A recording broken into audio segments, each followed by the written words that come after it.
જય જલારામ બધાને. આજે તો ડ્રીમ ઓફ દ્રષ્ટિનો ડે 21. યસ, મારી મોર્નિંગ આ ક્યુટુ સાથે થઈ છે. આ છે મારી બેનનું છોકરું. જો કેટલું ક્યુટ છે. સવારમાં એનું મૂડ નહોતું ને હું એની મસ્તી કરતી હતી.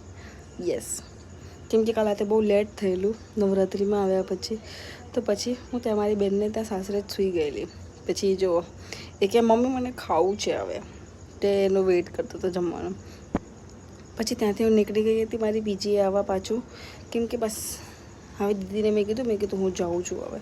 પછી હું નીકળી ગઈ પીજીએ પાછી આવવા માટે ને હું ઓલમોસ્ટ બપોરે પીજીએ આવી હતી. પછી હું આવીને બહુ જ થાકી ગઈ હતી તો હું સૂઈ ગઈ, કેમ કે મારી સરખી નીંદર હતી. ઉઠીને જોયું તો વરસાદ, ફૂલ વરસાદ. જુઓ આ મારા પીજીના સેકન્ડ ફ્લોરથી વ્યૂ છે કે ભાઈ વરસાદ હતો. પછી તો એ વરસાદ થોડો ધીમો થયો ને એવું થયો એટલે જરાક વાર એમ થયું કે ચાલો બહાર જઈએ.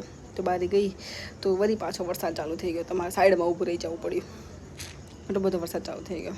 પછી એ પત્યો. પછી હું પાછી આવી ગઈ હતી પીજીએ. આજે નવરાત્રિમાં હું ગઈ નથી. વિડીયો ગમ્યો તો લાઈક, શેર અને કમેન્ટ. Thank you.